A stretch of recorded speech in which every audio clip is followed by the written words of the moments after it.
Ready. சூடான சுவையான pasta தயார். வாவ். ஹாய். அதாவது ரொம்ப நாளாக இந்த ரெசிபி செய்யணும்னு நினச்சிட்டே இருக்கேன், ஆனால் மறந்து போயிடுறேன். சரி வாங்க, அது என்னன்னு சொல்லிட்டு இன்றைக்கி பார்த்துடலாம். இன்றைக்கி செஞ்சே ஆகணும். வாங்க கிச்சனுக்கு வர போகலாம். ஆக்சுவலாக என்னோடய அம்மா அப்பா தூங்கிட்டு இருக்காங்க. ஸோ அவங்கள டிஸ்டர்ப் பண்ண வேணாம். எப்போதுமே என்னோடய வீடியோவை நான் தான் வந்து பார்த்துட்டிங்கன்னா எடுத்துக்குவேன். அதாவது இப்போ நான் உங்களுக்கு அப்லோட் பண்ணுறேன் இல்லையா, ஸோ அதை ஷூட் பண்ணுறதும் நான் தான், சமைக்கிறதும் நான் தான். ஸோ தன் கையே தனக்கு உதவி அப்படிங்கிற மாதிரி பண்ணிகிட்ருக்கேன். சரி ஓகே வாங்க, மெயினாக இப்போ அந்த டிஷ் என்ன அப்படிங்கிறத பார்த்துடலாம். ஓகே, இதுதான் பார்த்துக்கிட்டிங்கன்னா செய்யணும்னு நினச்சிட்ருக்கேன். எனக்கு வந்து பாஸ்தா ரொம்ப பிடிக்கும். ஒயிட் சாஸ் பிடிக்காது, ரெட் சாஸ் பாஸ்தா தான் ரொம்ப பிடிக்குமா. ஸோ அதனால் வாங்கிட்டு வந்து இது வந்து ஒரு 2 மந்த்தாக எங்கள் வீட்டில் அப்படியே கிடக்குது. ஸோ இன்றைக்கி செய்யலாம், நாளைக்கு செய்யலாம், இன்றைக்கி செய்யலாம், நாளைக்கு செய்யலாம்னு ஓடிக்கிட்டே இருக்குது. சரி இன்றைக்கி அதை கண்டிப்பாக செஞ்சே ஆகணும் அப்படின்னு சொல்லிட்டு காலத்தில் இறங்கிட்டேன். ஃபஸ்ட்டு இதோட எக்ஸ்பைரி டேட் என்னன்னு பார்த்துக்கிறேன். ஏன்னா 2 மாதம் ஆச்சு வாங்கி. ஓகே, 27 வரைக்கும் இது வந்து இருக்குது. தெரியுதான்னு தெரில வீடியோவில். இது 26 வரையில் இருக்குது. ஒன்றும் விஷயம் இல்லை, வீடு தப்பிச்சிரும். சரி வாங்க செய்யலாம். இதோ பாஸ்தாவுக்கு தேவையான இன்க்ரீடியன்ஸ் இதுதான். நான் இன்றைக்கி வந்து சிக்கன் பாஸ்தா வந்து பண்ண போகிறேன். ஓகே, ஸோ ஃபஸ்ட் நான் வந்து சிக்கனை கட் பண்ணிக்கிறேன். ஓகே. ஐயோ, ஃப்ரீசரில் வச்சனால எல்லாம் கெட்டியாக இருக்குது. அப்பா, ஸோ நான் சண்டே வாங்கின சிக்கனில் கொஞ்சம் போன்லெஸ் மட்டும் எடுத்து வச்சுட்டேன். ஸோ அதான் இது, இங்கே பாருங்க. சரி கொஞ்சம் இதில் வாட்டர் ஊற்றி வைக்கலாம்.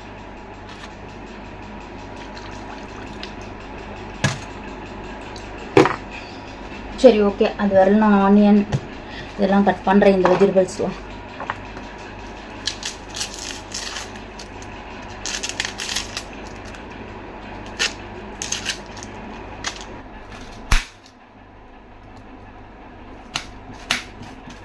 இன்றைக்கி நான் சிக்கன் பார்த்துட்டிங்கன்னா ஒரு 1/4 kg போல் வந்து பார்த்துட்டிங்கன்னா போன்லெஸ் எடுத்துருக்கேன் இந்த பாஸ்தாக்காக.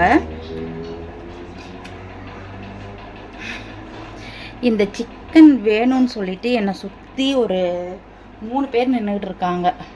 ஒரு போராட்டமே பண்ணிகிட்ருக்காங்க. ஸோ அவங்களுக்கு கொஞ்சம் நான் வச்சுட்டு வந்துடுறேன், இல்லைன்னா என்னை விட மாட்டாங்க.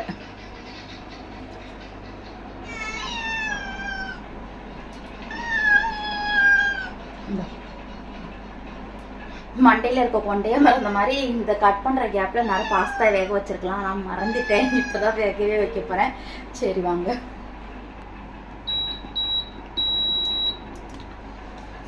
ஸோ பாஸ்தாவுக்கு தண்ணி வச்சிட்டேன். ஒரு 100 கிராம் பாஸ்தா எடுத்திருக்கேன். சாரி, ஒரு பேக்கெட் வந்து 100 கிராம். ஸோ 2 பேக்கெட் எடுத்திருக்கேன், 200 கிராம். ஸோ ஃபஸ்ட்டு பாஸ்தா உள்ளார கொட்டிக்கிறேன்.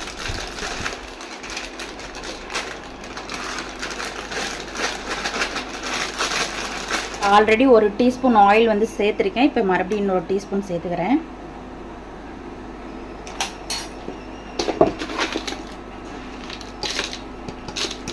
அப்புறம் கொஞ்சம் சால்ட். நல்லா கிண்டி விட வேண்டியது தான். சொல்லுங்கள், நான் இப்படி டைரெக்டாக வாய்ஸ் கொடுத்து போடுற வீடியோ நல்லா இருக்குதா, இல்லை மொத்தமாக வீடியோ எடிட் பண்ணி ஆல்ரெடி இருக்க அந்த ஆடியோவை மியூட் பண்ணிவிட்டு நான் ஃபுல்லாக வாய்ஸ் ஓவர் பண்ணுவேன், இல்லை அந்த வீடியோ நல்லா இருக்கா அப்படிங்கிறத மறக்காமல் கமெண்ட் பண்ணுங்கள். ஓகே, பாஸ்தா சூப்பராக வெந்து வந்துருச்சு. ரொம்ப கொலைய விட்டுறக்கூடாது. ஸோ இதை அப்படியே நான் ஃபில்டர் பண்ணிக்கிறேன். ஸோ அடுத்து இன்னொரு கடாயை அடுப்பில் போட்டு வரேன், அது ஹீட் ஆகட்டும். அப்படியே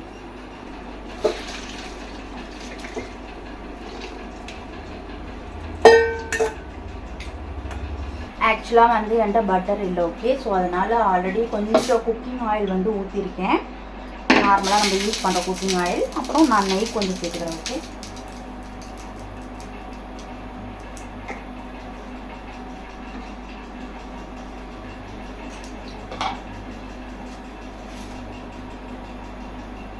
நெக்ஸ்ட்டு இந்த பொடிசாக கட் பண்ண அந்த இஞ்சி பூண்டு இருக்கு இல்லையா, ஸோ அதை சேர்த்துக்கிறேன்.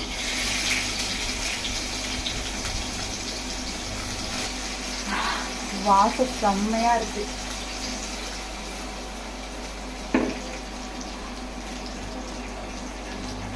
வாங்க காட்டுங்க க்ளோஸ்அப்ல.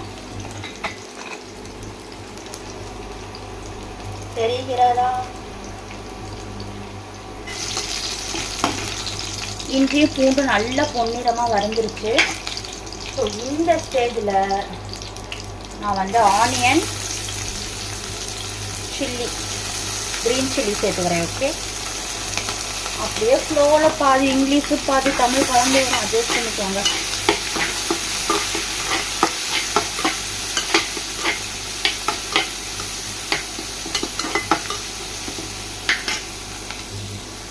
அது வதங்கட்டும். ஆக்சுவலாக வந்து இதுக்கு வந்து கேப்சிகம் தான் யூஸ் பண்ணுறது. சாரி, ஆக்சுவலாக இதுக்கு வந்து கேப்சிகம் தான் யூஸ் பண்ணணும். ஆனால் எனக்கு அது பிடிக்காது அதோட taste. So green chilli use பண்ணியிருக்கேன். அதனாலே நான் கேப்சிகம் வாங்கவே மாட்டேன். ஸோ நான் ஒரு டைம் ஆசைப்பட்டு வாங்கிட்டு வந்தேன். ஆனால் அதை அப்படியே சுருங்கி போய் தூக்கி தான் போட்டேங்க, தவிர யூஸ் பண்ணவே இல்லை. அது என்னன்னு தெரியல, அதோட டேஸ்ட் எனக்கு பிடிக்கல. ஆனால் நான் 2 மீடியம் சைஸ் தக்காளி எடுத்துருக்கேன். இதை வந்து நான் மிக்ஸி ஜாரில் அப்படியே குறப்பாக அரைச்சிக்க போகிறேன். ஸோ அரைச்சி அதோடு சேர்க்க போகிறேன். இதோ இப்போ அந்த தக்காளி பேஸ்ட் வந்து சேர்த்துக்கிறேன்.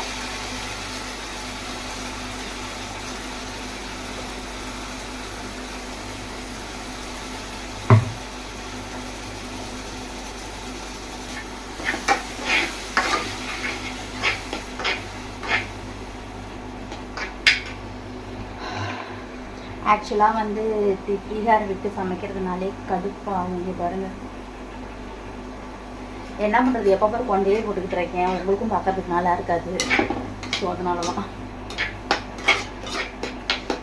இந்த ஸ்டேஜில் வந்து பார்த்துட்டிங்கன்னா மிளகாய் தூள், இது வந்து கறி மசாலா தூள், அதுக்கப்புறம் வந்து இது வந்து கரம் மசாலா, அதுக்கப்புறம் இது வந்து பார்த்திங்கன்னா மல்லித்தூள்.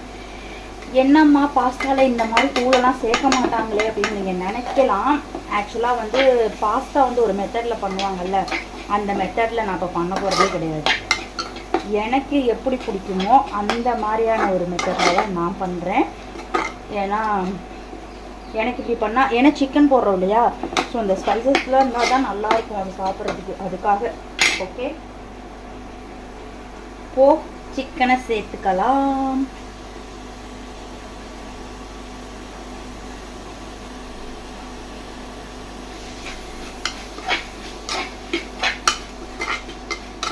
இப்போ நான் அந்த மிக்ஸியை கழுவுன அந்த தண்ணியை வந்து சேர்த்துக்கிறேன்.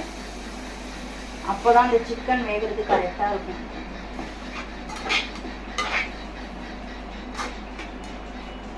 ஸோ சிக்கன் நல்லா குக் ஆகட்டும். ஸோ மூடி போட்டு வேக விட்டேன்.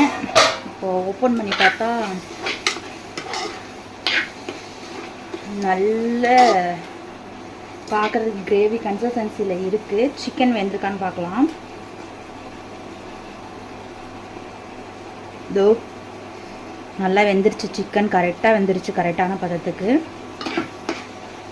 நான் உங்கள்கிட்ட சொல்ல மறந்துட்டேன், சால்ட்டு போட்டேன். அதை ஆல்ரெடி ஷேர் பண்ணேன்னா வீடியோ எடுத்தேனான்னு எனக்கு ஞாபகம் இல்லை.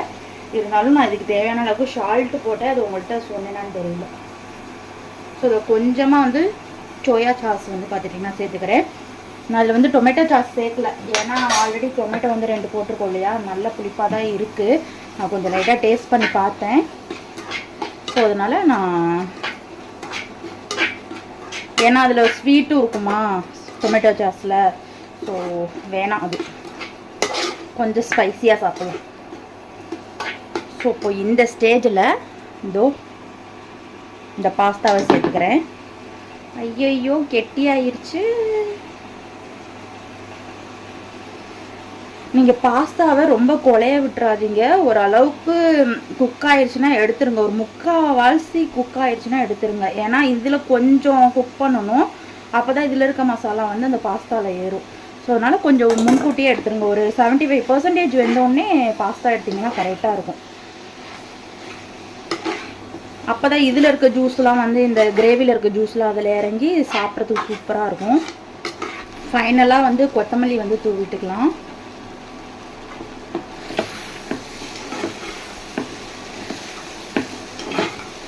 ஸோ சூப்பராக பார்த்துட்டிங்கன்னா சிக்கன் பாஸ்தா கோட்லா ஸ்டைலில் வந்து பார்த்துட்டிங்கன்னா ரெடி.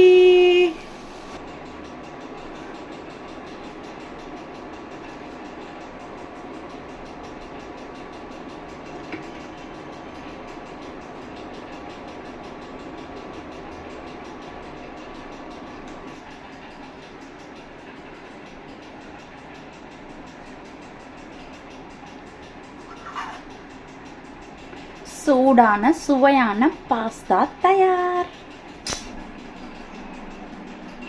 லுக் வைஸ் பார்க்குறதுக்கு சூப்பராக இருக்குது, கலரும் செம்மையாக வந்திருக்கு.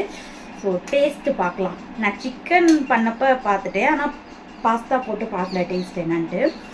ஸோ சாப்பிட்டு பார்க்குறேன், உங்களுக்கு பெஸ்ட். ஓகே, நெக்ஸ்ட் எனக்கு